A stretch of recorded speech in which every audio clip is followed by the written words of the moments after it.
This is Pastor Kenji with Timberview Church, and you are listening to the Native as I Can Be podcast with my homie Geno Ray. Wu-Tang never die. Who's the podcast host that you love the most? Coming to you live from coast to coast. Call me Thunderlip, Spaceman, or G.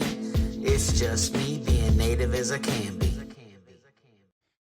Ladies and gentlemen, part 2. That's so cool, man. I liked the whole fucking, and then just from my own personal, um, you know, I've always been a film guy. So content aside, just the way it's shot and put together was amazing. Like the overlaying of the different quotes and some of the music, like when the wildfires are being shown. I mean, it was so well done. Just on a straight up production level, I was very impressed. And then going through some of your other work on the website too. Just you guys got an eye for what you're doing. It's very cool. Yeah. And is there room for a sequel? Yeah. Oh, I'm glad you asked it. So, yes. Yeah. So there's actually a prequel. I made a film with my daughter in 2020 about how we kind of went from blending to dissenting in our community as a result of the BLM uprising. So that's called Era. That's her name, Era. It's called Era Untamed. And I'm just starting to come out of the fog in that one, but it's an autobiographical piece that really works with her as the central character, and then kind of us together at the end. So there's that. There's My Name Is Not Amy, and then there's one more film, two more films I'd love to make. So one is all right. Let me see if I can describe this quickly. So part of my ancestry is Banjarese, and Banjarese people came from all over the place, settled in Banjarmasin, which is South Borneo. They're not necessarily native to the island. Today, I think they're considered a native group there because they've been, they're so of that place now, but it's a very global background of folks. So I have I'm a direct descendant of some royal lineage. And there is a Prince Hidayat who was teed up to be the next king as the Dutch were coming in and colonizing Borneo. And Borneo, I believe, was the last island to be colonized. So he was like the last he was like the last resistance fighter. He created this army, fought the Dutch one last time and lost. And then he was sent off to Cianjur in West Java. So my family actually, I don't really have any family, at least close, that still lives on the island of Borneo. Everybody's in West Java now. So long story short, the Dutch took a bunch of shit from my family that didn't belong to them, and it is in museums. It's in the Rijksmuseum. And one of the more famous items that they hold is called it's a diamond. And it was like this 80 carat rough rock thing that they took, chiseled down to 40 carats to this beautiful, perfect little diamond, right? That they were going to gift to the king. King was like, I don't want it. So they put it in the museum. So there's a lot of heated discussion in my family about how that needs to come back to the family. My belief is that it needs to go back to the river where it came from. And that would be the most healing act at this point. So there's a film I would love to make. And we actually went to Amsterdam and filmed and met up with my birth mother. And I met my auntie, who was the only one who knew that my birth mother was pregnant. I met her for the first time. So I got to hear their side of the story from that time. And then we went to the museums and saw all these things, all these Indonesian artifacts and ceremonial objects. And so there's also this, I think, metaphor between the adopted child into whiteness and then the stolen object in this museum that's The Netherlands. in the Netherlands, that's in the image of their image of what beauty is versus what its original thing was. So I've been wanting to make an experimental film called Borneo's Diamond, but Just it keeps getting put on the back burner. But then very long answer to that question. Maybe someday. Yeah, that would be cool. Yeah, that's going to the Netherlands to see your own family history. I mean, not. I mean, obviously, you met your mom and Nancy, but in a museum, seeing artifacts from your home country is, I mean, It's surreal. yeah, It's the story of like every indigenous communities, right? Like there's a you just look at museums here and all the things that are that need to go back, the restitution that needs to happen. yeah. Yeah. Uh, my documentary idea that I had like 20 years ago was, I don't know if I could do it now, but I was going to walk across the United States, starting at my tribe, hitting not every tribe, many tribes, especially across the plains where you get to see how bad things are on the reservation, and stay with native families and do ceremonies. And it would be my journey to rediscover or uncover my own heritage. But then it's also a lens like, oh, this is in the United States. Like, look at how people are living, and like it's being allowed and it's being sanctioned. And uh, that was an idea I had a long time ago, and I was going to do the Trail of Tears and end up at the Bureau of Indian Affairs. And yeah, and that's sort of the germ of an idea too of how this podcast came about, because I was like, wasn't really getting anywhere on the documentary idea, and then I just was going to write a book, and then I just decided to do this, with the idea being it's a bridge to bigger things. But it I actually really like doing it, so maybe this is the thing it's supposed to be. But I would watch that film and would, hope that it would get made or read the book or, like art takes the form that it's going to take. I feel like you can't force this stuff and the timing it's not always up to us. But I would be fascinated to see you make that journey. yeah, I would just say like, if you're ever at a point in your life where you can, um, just take whatever tools you have at the time and use those, Anyway, I'm not trying to give you advice, but I would love to see that film, and especially right now. Man, what an interesting time. yeah. Well, I ended up breaking it down into like 8 episodes. It's evolved so much, but it would be like there's a tribe in Utah that's considered the wealthiest tribe in the country. And then you got Pine Ridge, which is not that far from Utah. And so you got these two extremes. And then, like the mascot issue and blood quant. Like I have all these different, and like somewhere I have notes, and like I still do my notes like this. Like I don't like, I'm like, this is how I like to work. I like to scribble everything out and arrows. And I mean, there's pages and pages and pages of all these ideas I had for it, and music for each one. Yeah, it was like, my brain was real mossy at the time. It was very fertile, and there was a lot of ideas flowing. So yeah, I don't know. I haven't ruled it out, but it's yeah, it's on the back burner. It's in the hopper right now.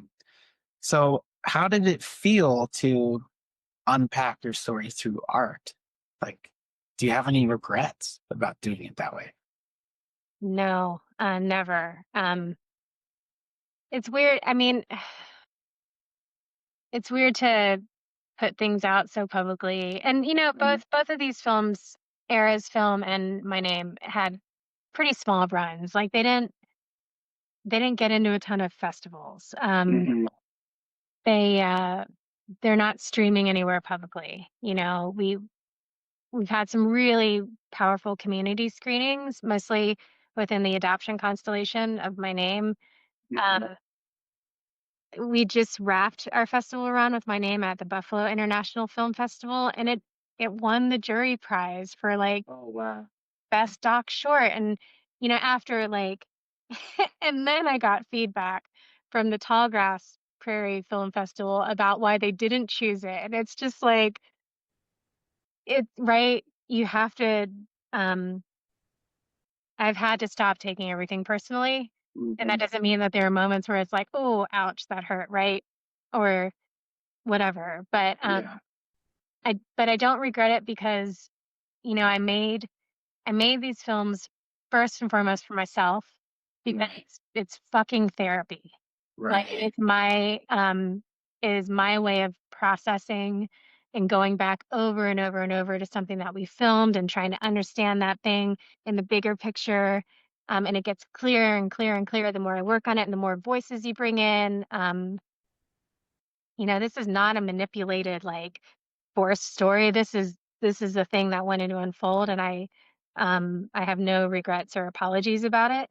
Um, and then, like, my next hope with that is that, like, all right, I just went through this crazy hard thing, and I'm gonna share it in case anyone else is going through it too and just needs to feel less alone. Yeah. Yeah. Yeah. I mean, storytelling, it's, you know, it can always be part of the healing, I think. And is that how you experienced it? How long did this take altogether? So we filmed 4 years, and you could argue that for 5 years this film was in the works. And this was, you know, I'm married to the cinematographer. We do all of our work together. And so he would just pick up a camera all the time. I was recording every Zoom conversation I had with, like, my first meetings with other transracial adoptees. My first Zoom call ever with Kay, who's an Indonesian American adoptee. I'd never met an Indonesian adoptee before. Like, there's so much magic in these things on the hard drive that I'm never going to open up again because the film's done and I need to move. Um, but it was a lot of freaking footage, and I was really lucky to have a fellowship at the time with an organization called Cinefe in Denver, and I had this brilliant mentor who was like, "I challenge you to make this under 20 minutes." And Wow. so I really had to just, you know. So I think, you know, editing the thing, I was probably editing it for a year and a half, and things kept changing up until the very end. And even after our first private kind of test premiere screening a couple of years ago. Yeah. Wow. Did it do anything to your views on adoption? Filming it, releasing it? Oh, yeah. I think it made me want to move forward in the most fluid way possible on my continued learning of adoption and all the different experiences in the adoption constellation. And I say that because, like, it would be very easy, and I've seen some adoptees do this, and rightfully so, right? For whatever reasons they choose, you can dig in on a position and not budge from it. Um, in order for me to stay in relationship with my adoptive mom, I've had to um I've had to dig really deep and find a lot of empathy and compassion for what she might be going through, even when it hurts and doesn't feel fair or doesn't feel just or whatever.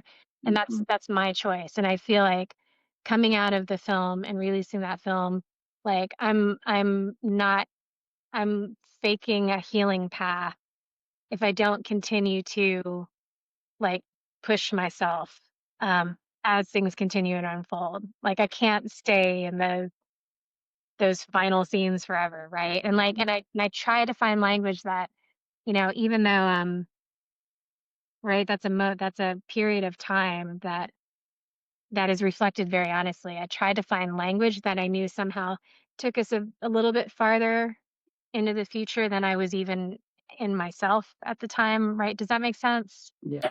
Yeah. Okay. So you've mentioned now you've kind of got some Lakota brothers and sisters. What's it like navigating like kind of a Native American indigenous space? And I think you said you were adopted again. Um, do you, well, this kind of will go back to what you said earlier about everybody being indigenous. Is everybody you meet on board with your sort of being adopted into Native culture here? Definitely not. We have we have picked up some haters along the way, sadly. And then those are long, complicated, frankly, really ugly stories that I would never want to talk about on a podcast because I don't want to give them that much power. Um, because these things happen because people are still not healed and they're moving through life with a lot of pain. And when you're a filmmaker in the community, it's easy to target and say things about like um the colonizing nature of Western media. I totally get it. Totally get it. Anyway, moving on from that. Yeah, it's not easy. And yet we don't turn away from it. Like, I had a realization not too long ago that if I had remained in Indonesia, my people would be indigenous people. And there's a lot of commonalities between how we are together in families, in communities, the things we do, the way we act, the things we value. That's very similar to Native community here. So in a way, it feels like coming home to something that's more familiar than when I was being raised in white culture. Yeah. Big families make a lot of sense to me. Food, everything being around food makes a lot of sense to me. Having like dozens of aunties makes a lot of sense to me. So there's that. We have not had a formal hunka ceremony, so we have not been formally adopted, but I have a sister who is 100% my sister, and I call her mom Ina, which is mother in Lakota. And that was an invitation to use that word. So these things are always invitations. I certainly don't ever impose these ideas or labels on anything and make sure that there's a lot of consent before I start using the word sister. And I think I guess spiritually it feels like, and being in the ceremony with Doug's altar, the spirits of Doug's altar guiding us, like they have called us home so many times. They've said, "We've known you since you were a little girl. It's no coincidence that you're here now." They've said these things. They see the work we do. They will give us feedback on the work we do.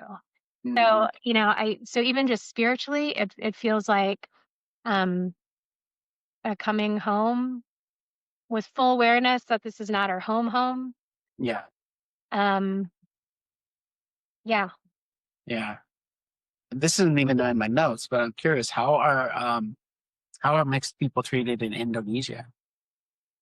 Oh, I don't. I'll speak from my experience, um, which is mixed and American, right? Because I don't actually. Actually, my little sister has her fiance is half white and she's very white presenting and she speaks the most beautiful Indonesian. I feel like the language can be like really harsh spoken by some people and like really graceful by others, and she's one of those graceful speakers.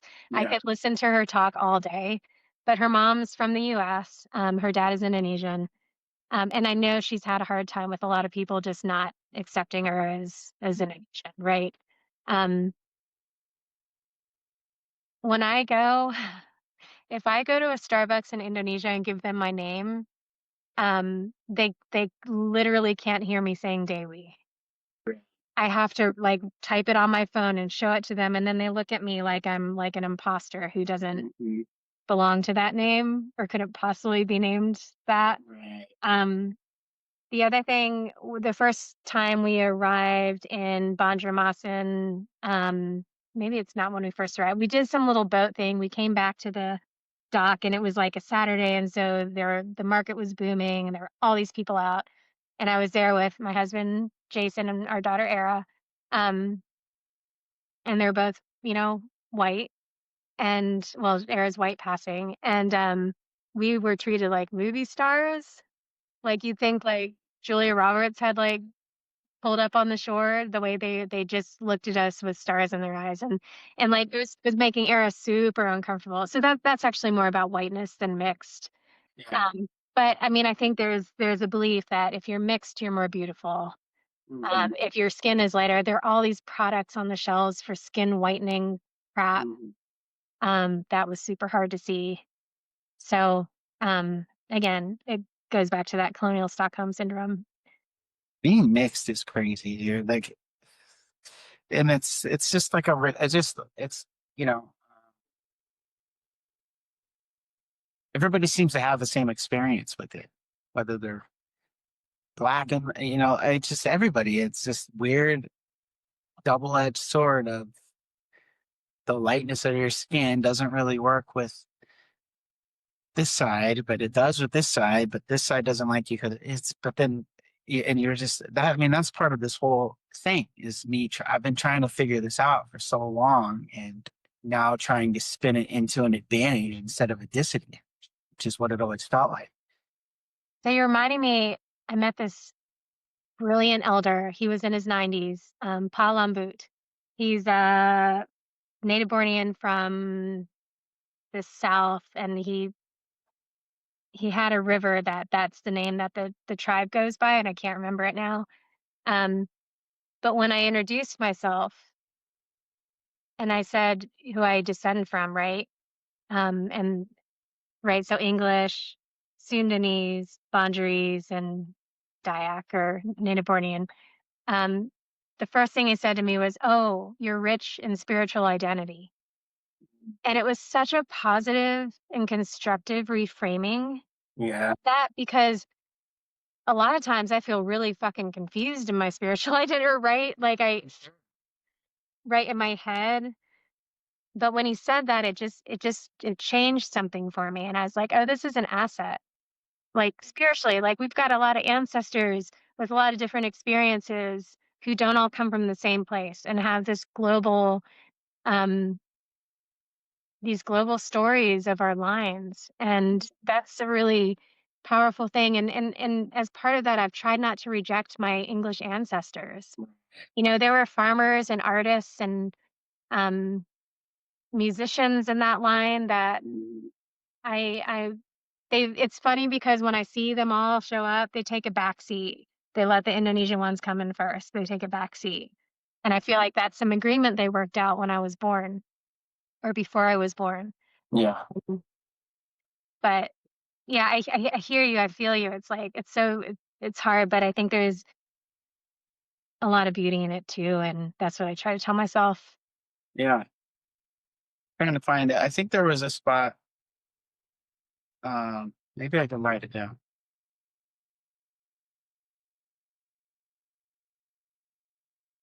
All right. It seems dead air for people listening.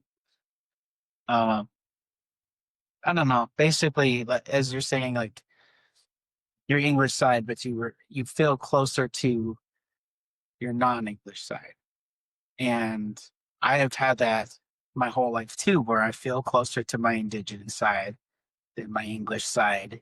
And it's actually created, I won't say conflict, but I think in some of my white relative side, there's a bit of like, well, what's the difference? Why is that side so much better? Why, like it's a rejection of this side, which is not the case. It's just, so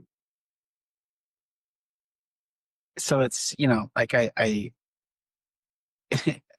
almost like that you, wherever I've read that or heard it, um, like you admitted that you feel closer to one side than the other, because that's how I've always felt, and then felt like I shouldn't feel like.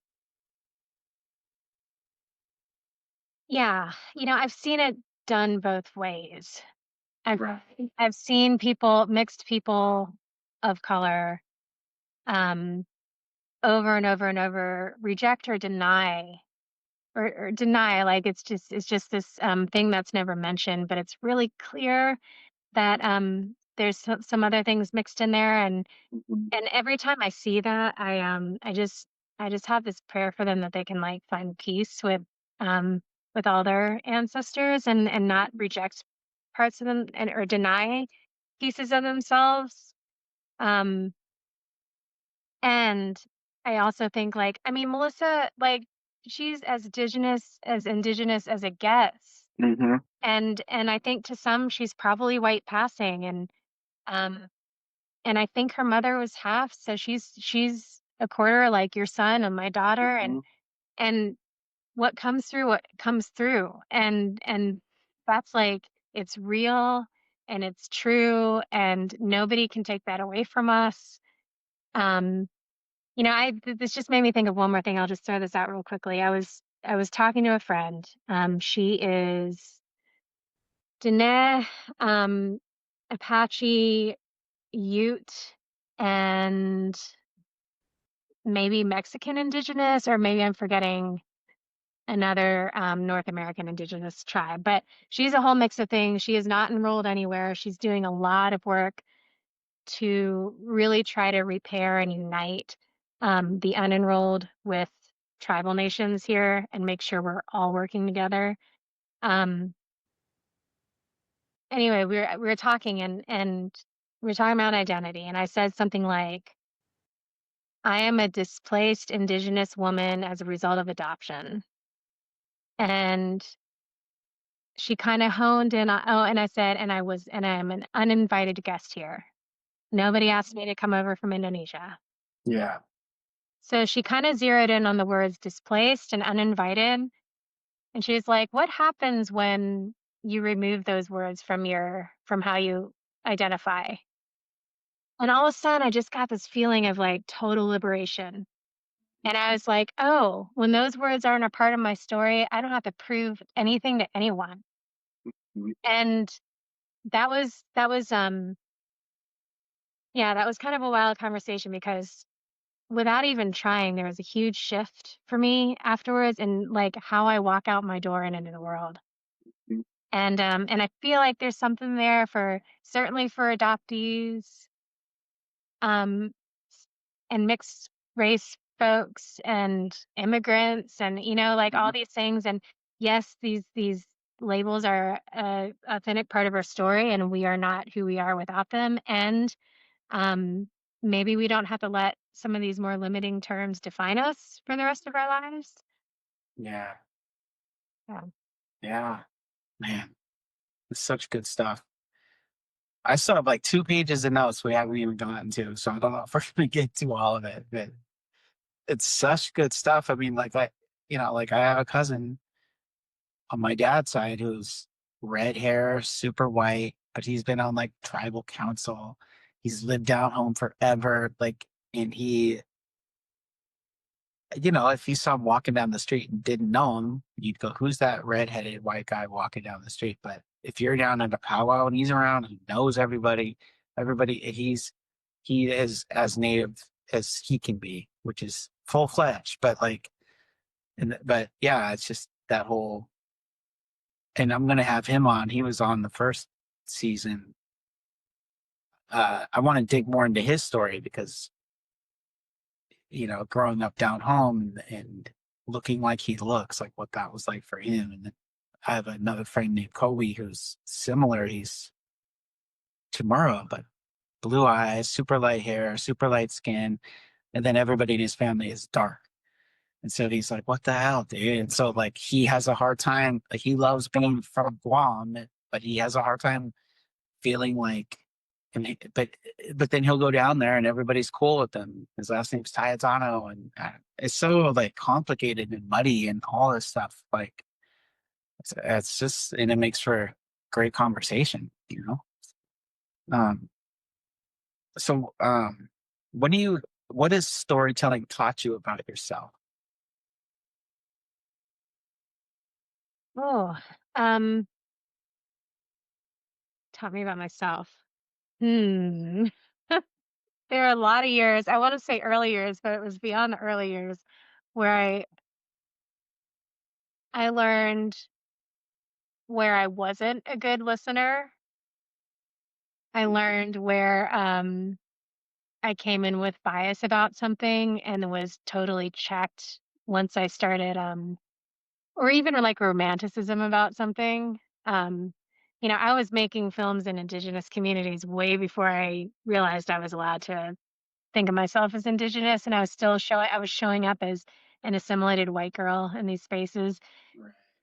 And I don't we weren't causing harm, but there were still things where like, ooh, I really needed to be checked by that one auntie, or I should have watched the way I asked that question more, or um yeah, that thing that they ended up getting invited to at that film festival was kind of exploitative, you know?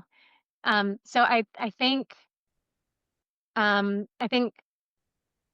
I started out with like a lot of love for humanity and a lot of interest in people, which is with all the best intentions. And then, yeah, just to be really honest, along the way and up until like it continues to do this. I don't think it ever stops. It shows, it holds up a mirror. If it's a mirror up to you and it shows you where you need to learn or change or grow, or get smarter, or you know, be a little smarter with your guardianship and protection. And um, yeah, I guess I'll just stop there. It's humbling, lots of humbling lessons. Yeah. Yeah. Yeah. Maybe let go of some preconceived ideas, unlearn some things. Yeah, for sure.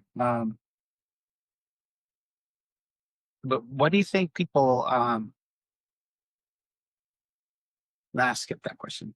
Do you keep up with a lot of media? Like, obviously, you're a filmmaker. Are you looking to other media for inspiration or to see what people are doing? And the kind of follow up to that question is how do you feel about Indigenous representation right now?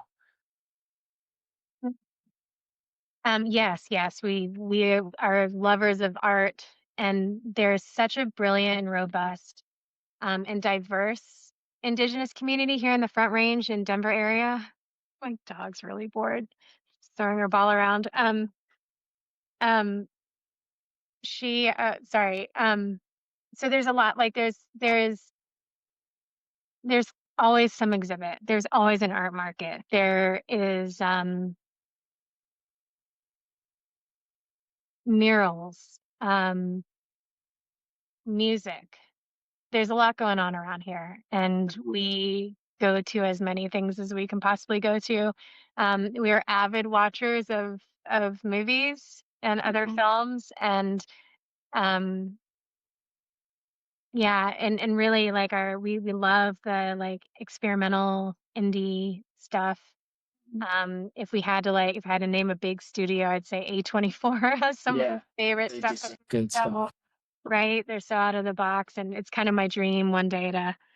I shouldn't even say this out loud. When I grow up, I want to be a A24 director. Yeah. So you know, we pull a lot of inspiration from other places for sure. And did you say native or indigenous representation? Because I use the words differently, but Uh, I might have meant I don't know. I use them interchangeably. Yeah. Do you mean like Native American or global indigenous? Specifically Native American. Yeah. Okay. Um, yeah, I think there's okay. This is hard for me to answer because we're so in it. Like we are in Native American community here, and a lot of our art comes from Native community. So it feels like there's more representation than there's ever been. And when I think about who's showing up to those things, it's not the always the broader public. Yeah. You know, we just finished Sterling Harjo's The Lowdown, Mm-hmm. and it was fun. I mean, we are huge. I think we've watched Reservation Dogs 3, 4 times, Yeah. all the way through. It was fun to see him expand into a place that wasn't just native. Right. And so those are places where it's like, oh, that's really exciting, because now you don't have to be like stuck in that silo for the rest of your artistic career. Jason, you want to say hi real quick? You feel like in the background enough. Hey, just managing the dog and the squeaky tone for you. So, Oh, I appreciate it. Thank you. Nice to meet you. likewise. Yeah. Um, anyway, so it's exciting to see people push into places. And there's a brilliant artist here.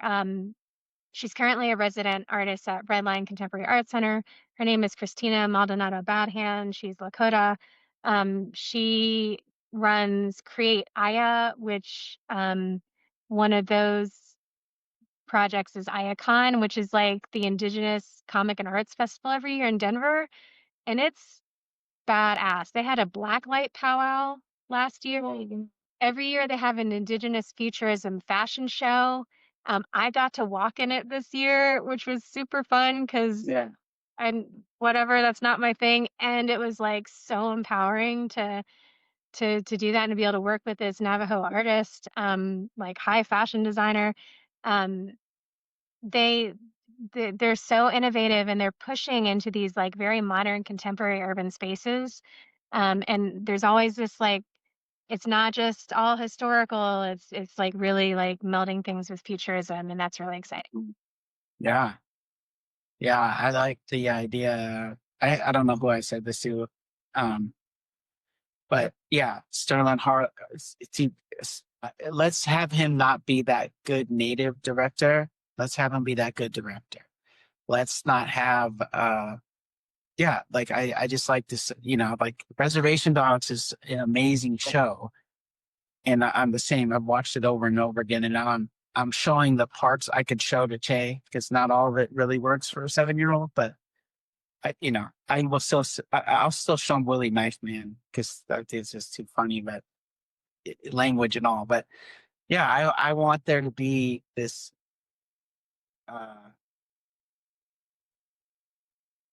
He's not a good native artist. He's a good artist. He's not a good native actor. He's a good actor. Like, and I think we're getting there. And in media, I feel like we're starting to get represented correctly because we're representing ourselves finally. And it's not the white director with the version of the stoic Indian out on the plains and the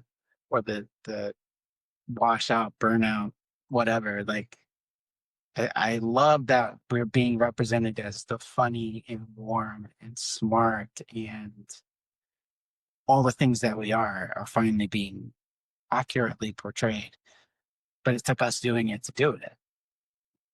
But I think this is, I don't know if I would call it a renaissance, but I definitely think it's moving in the right direction. And I feel like your answer to that is carries a lot more weight than mine because you are Native American and you can look at something and be like, oh yeah, that represents me.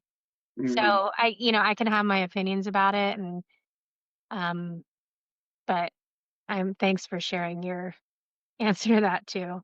Yeah. Okay. I think we have covered a whole lot of ground. So what are you looking for with your production company? What kind of things are you looking for as far as like collaboration with other people? What stories are you drawn to? Or is it all about, you know, explain? Yeah, right. That's funny. No, no. We're still trying to figure that part out. Um, oh my gosh, like I could just go on forever about this. Like, so I got into making because I came from print. I was a magazine editor and always wanted to tell stories to music. So I would literally create playlists of songs or pick a album or something. So when I was writing a magazine article, I had music and because it's more of that somatic experience when music gets involved. Um, so I love as an editor, I just love the music collaboration side of it. Um, but outside of like filmmaking, it's such an interesting, it can be so passive or it can be like truly a physical experience. And we are trying to push into that more physical experience zone. And I don't know if that's like okay, we break our movie up and we've got some 30-second thing playing on a little monitor in this part of the exhibit, and then you walk through something and there's music playing, and then you actually see like something live, and then like, so we've had these ideas for like, how can we mix this up, how can we experiment, how can we um take people on a journey that they feel in their bodies, and that can happen in a theater for sure. It's happened to me plenty of times. But then where's that community afterwards? Where's the food? Where's the fire? Are you coming together and discussing what you just saw and processing it with each other? So these are ways that we kind of want to push out of traditional spaces. And we just we're such fans of other people's art, and the many forms it takes, and um yeah, whether it's filming someone's process of making the piece, or somehow having the piece, be in partnership with film and a distribution angle. I don't know. We're still exploring it. But I think when it comes down to it, every single thing that we put out right now, I want it to fortify animistic values. I want non-human beings to be, or other than human beings, to have their own sovereign character roles in what we're filming. And there are some films that do that really beautifully. And I'm constantly, like, we're constantly on the lookout for ways that people find, artistic ways people can do that. And because I just go back to, if we can come back to an animistic value system and seeing the world through animism, that's when we're going to start to clean up this mess. So if I'm going to be, drawing from the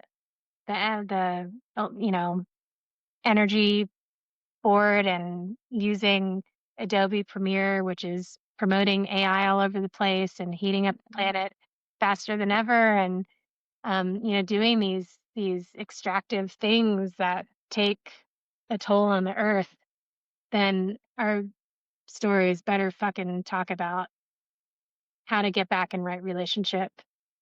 So, and I'm such a Luddite. If I had to give all this up tomorrow to sit around the fire and cook with the other aunties, I would give it up.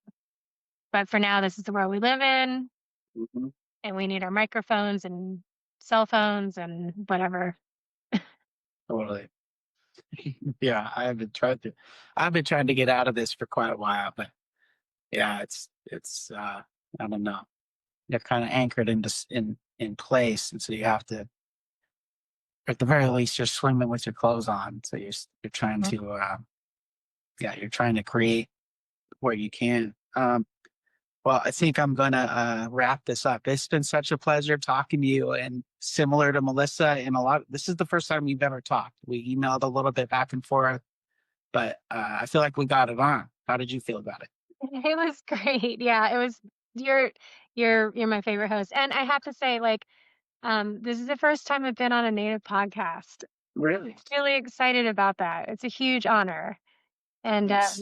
and I just appreciate the intersectionality, and grateful to Lara for yes, and again, really grateful that you and Melissa got to talk. That was such an amazing interview. Yeah, that one's been getting. That's definitely. It's not my most played, but it's definitely my best review. Like everybody that's listened to it has been like, "Oh my god, that was such a," and yeah, I agree. I told Laura I was going to give her like an executive producer credit because she keeps hooking me up in all these spaces, and even Austria's working to line up some more people. Okay. But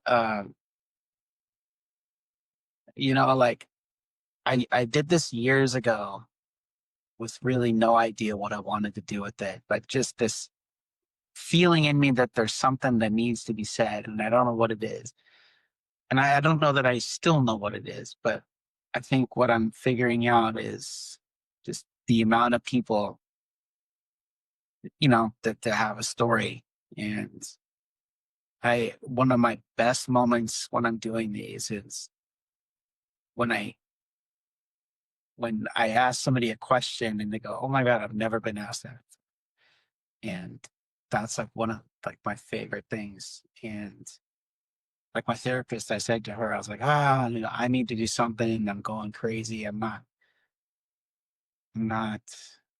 I'm just burning out. Like just going to work and coming home. Like I love being home, but our situation has changed and it's become challenging. And I'm like, I don't feel like I'm comfortable home. I'm not comfortable at work. I'm burning out. And I had been talking about doing the podcast again. And then my doubt was coming in, like, why do we need another? There's a billion podcasts. Jesus Christ, enough with the podcast. And her response, and she does this to me all the time. She's like, yeah, there is a billion podcasts. There's only one you.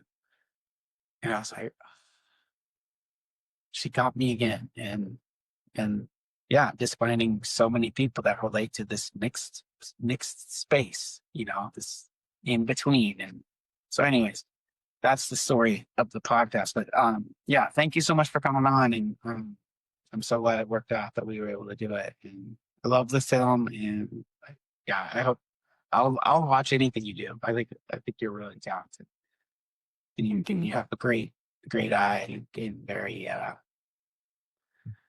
great voice, great eye, all the stuff. Thank you. I appreciate that a lot. All right. Bye. Enjoy the rest of your day. All right, you too. See ya. See ya.